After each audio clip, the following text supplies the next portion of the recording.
Hey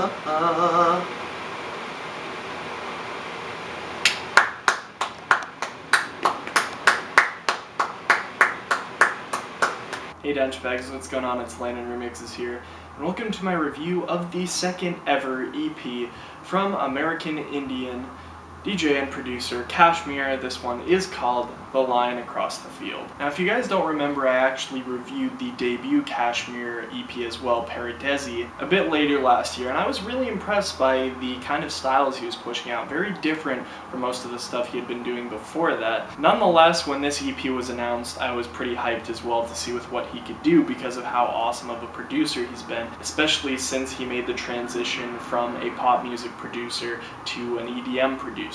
While the announcement of this EP didn't really come as a surprise, what really did come as a surprise to me was the fact that this is a 12-track long freaking EP, which is probably the longest EP I've ever heard in my life. Although 5 out of the 12 tracks are interludes, which are mainly spoken with a little bit of instrumental in the background, 12 tracks is still really impressive for a length of an EP. The release of this one was a little bit different than the Paradesi EP. While that one was free, listeners had to buy Jamu and then they got Paradesi as a free download, but then he later released it as a free download anyway.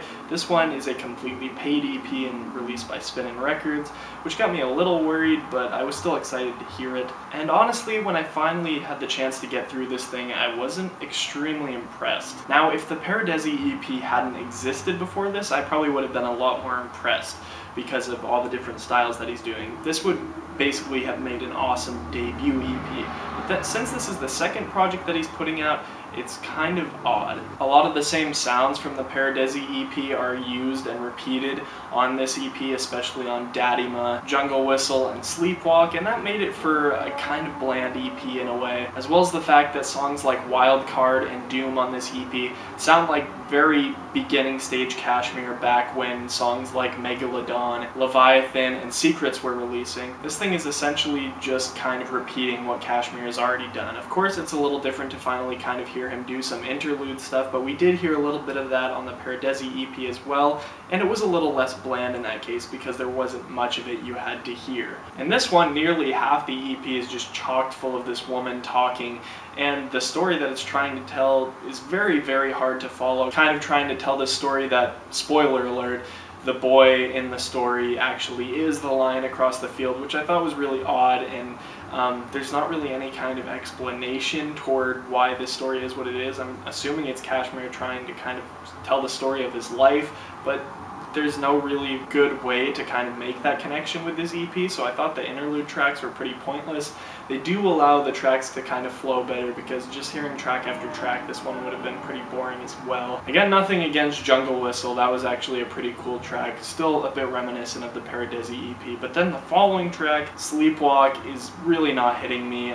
The synthesized flute on this one sounds very out of place. Honestly, in the context of the EP, it just sounds really bad. I would have preferred to just go straight from Jungle Whistle into the Father's Warning interlude, and then it goes into Wildcard, which, like I said, is a bit reminiscent of the style we got with tracks like Secrets just a couple years ago. But overall, this is a really good track, definitely a really banging one, and takes some styles that he's been using more recently, combines them, and makes it into a really hard electro house track. Dadima is also one of the ones that I'm not really clicking with very well. It sounds very similar to both the Jamu and the KSHMR edits that were on the Paradesi EP, and except it's not really as exciting. It sounds very stripped down and bland compared to those ones. On the other hand, Touch featuring Maddie, although it sounds a bit like that kind of DJ Snake Major Lazer Lean On sound that we've heard tons and tons in the last few months. It's a really cool track and definitely deserves the popularity it's been gaining on Spinnin Records. Also is the only collaboration on this EP with Felix Snow. When we get to Dhoom, it actually is probably my favorite track on this one, although it is very reminiscent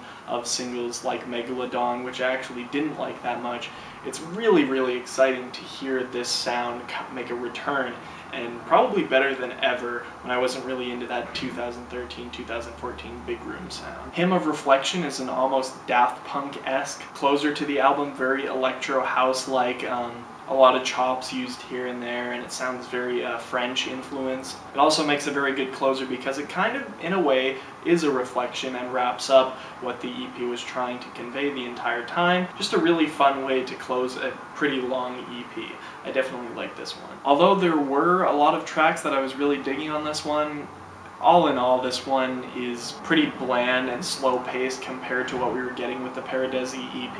You could have even called this a debut album, and I probably would have been a little more lighthearted to it. But because this is just a second EP and it's a follow-up, and we're not really getting much new, I wasn't really thrilled with most of the content we're getting with this thing. On the other hand, I still do think KSHMR is an awesome producer, and I'd like to see what he finally will do with the debut album and see if he can produce something better than this, maybe even outside of Spinnin Records. I'd like to see him make a departure at some point soon, because it's clearly evident that they're trying to push for something that he's not, considering how good Paradesi was as an independent release rather than a label release. I'd like to see him move to an independent debut album. I'm going to toss this EP a solid 5.